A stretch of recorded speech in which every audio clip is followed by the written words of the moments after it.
Hello, I'm Qudsiya Kulsoom from Pakistan. Currently, I'm working in the Department of Educational Leadership and Management at Beacon House National University, Pakistan. I'm going to talk about our research entitled Children and Youth Affect During Lockdown for COVID-19, Case of Pakistan. Mr. Sibte Hassan and I initiated this study to understand the predictors of children and adolescents' affect during lockdown for COVID-19. Researchers have already identified different predictors of children's well-being and affect. We conducted this study to understand what were the predictors during the lockdown for COVID-19. Since lockdown was a new situation, therefore we initiated this study. So like other countries, Pakistan also imposed complete lockdown in the country in the month of March. All educational institutes of the country were closed on March 16. They were reopened from September 15, 2020. So due to the sudden closure of schools on March 16, many of the schools could not switch to online classes. We conducted this study from May 10th to May 25th. And during that time, there were many schools which were not offering online classes for the students. So we had 4 study questions.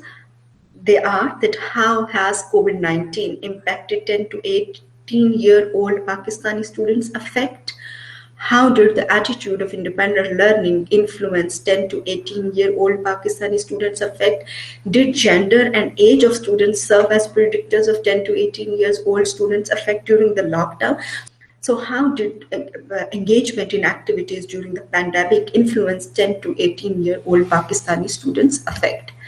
So this study is significant as it adds to the existing literature on the impact of lockdown for COVID-19 on children and adolescents' affect. The study also contributes to the literature on affect scales.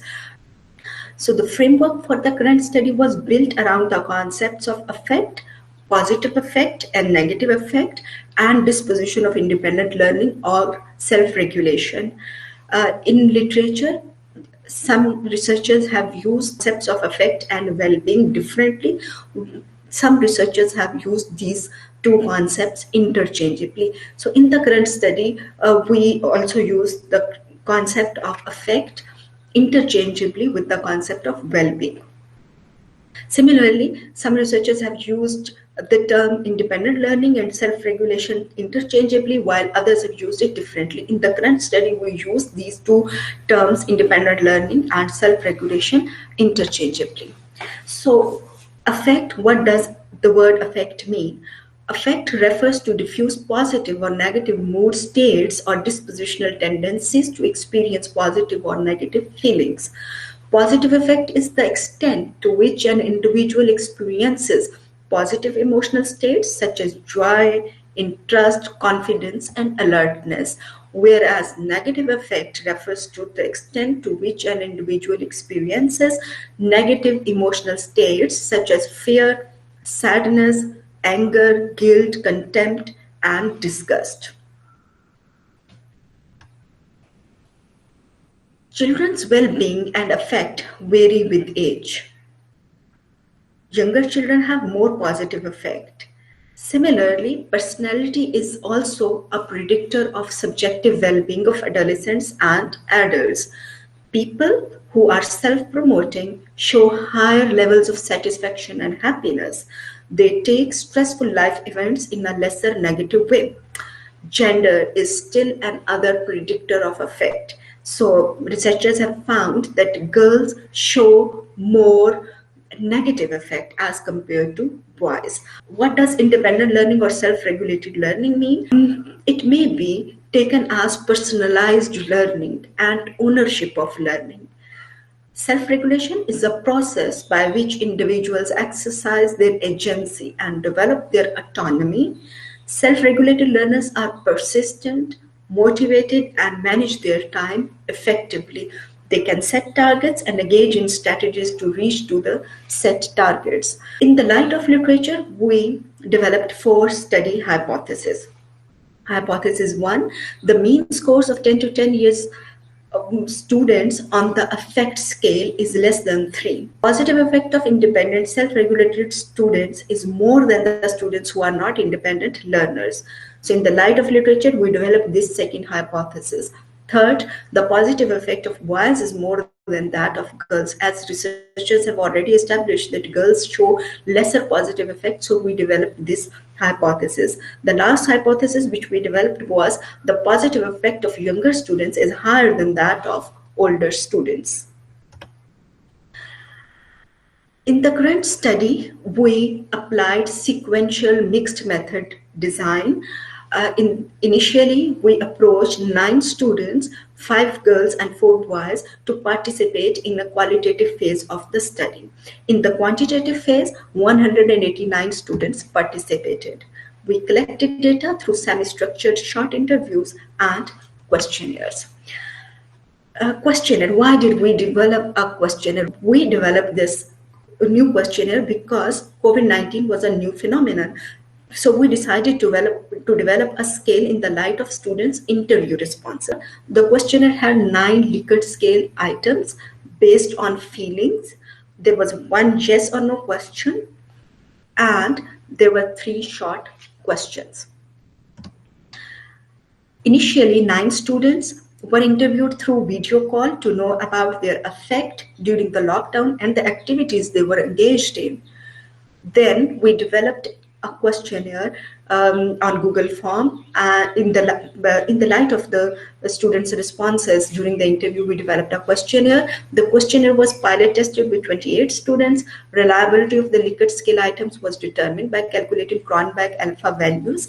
Since the score was above 0.7, so we administered the questionnaire at large scale. The link of the questionnaire was shared with the students through WhatsApp, Instagram, and email. Students registered their responses online through Google Form. The Excel sheet from the Google Form was downloaded for analysis. The interview data were coded through open coding. The researchers read the interview transcript separately.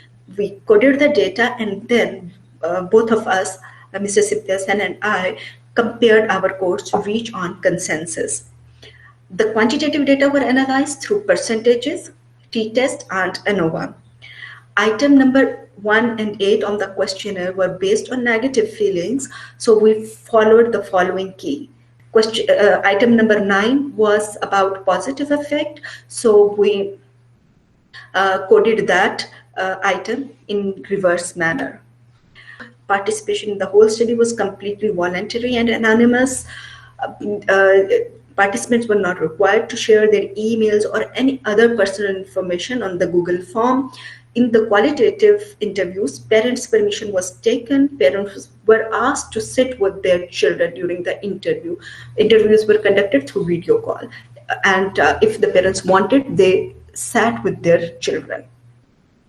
And as children were allowed to leave, to deny, to respond to any questions. So here are the findings from the qualitative phase. Students mentioned these feelings which they were experiencing during the lockdown: sadness, laziness, helplessness, anger, irritation, feeling lost, frustration, boredom, feeling relaxed, feeling of being imprisoned. So based on these feelings, we developed a questionnaire. Here are some statistics related to respondents. Altogether, 189 students participated in the quantitative phase of the study. And you can see the statistics. 76 students from the age group of 13 to 14, they participated in the study. It is also interesting to note that 58% of the students belonging to the group of 13 to 14 years old children identified themselves as independent learners.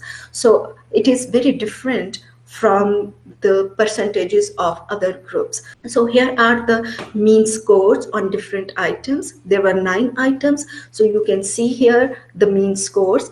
Item number 4, that is about feeling bored, and item number 5, that is about feeling lazy.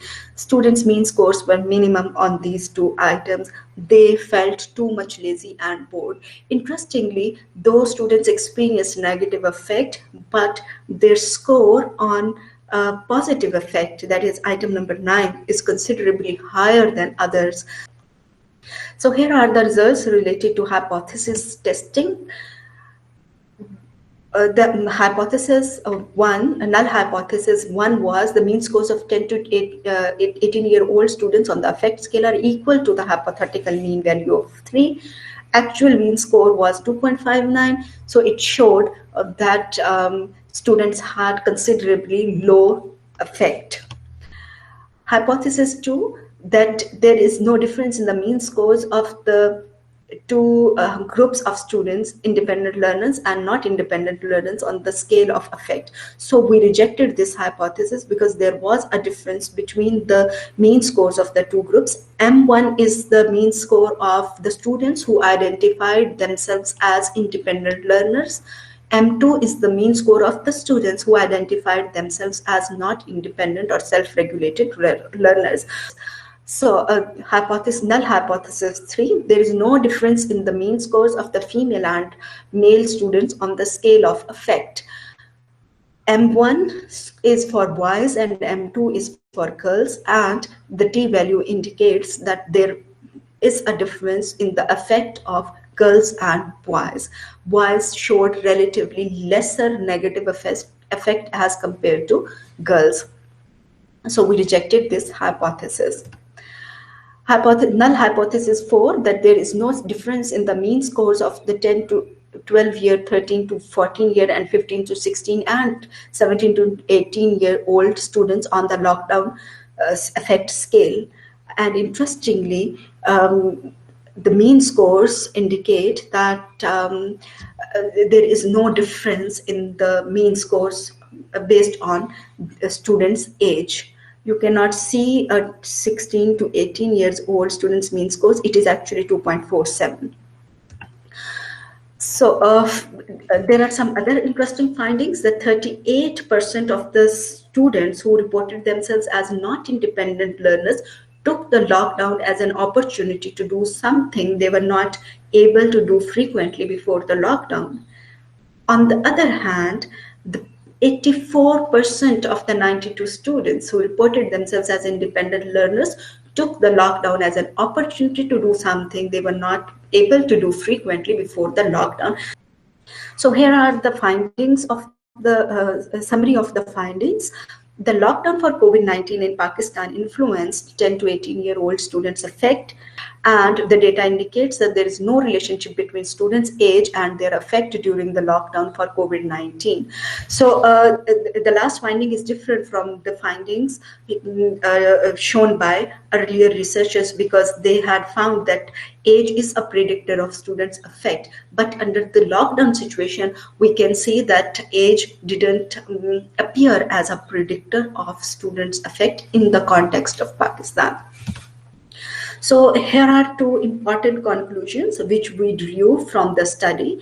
These conclusions are that a significantly lower mean score on the lockdown affect scale indicates that 10 to 18-year-old students in Pakistan are not psychologically equipped to face the situation of emergencies.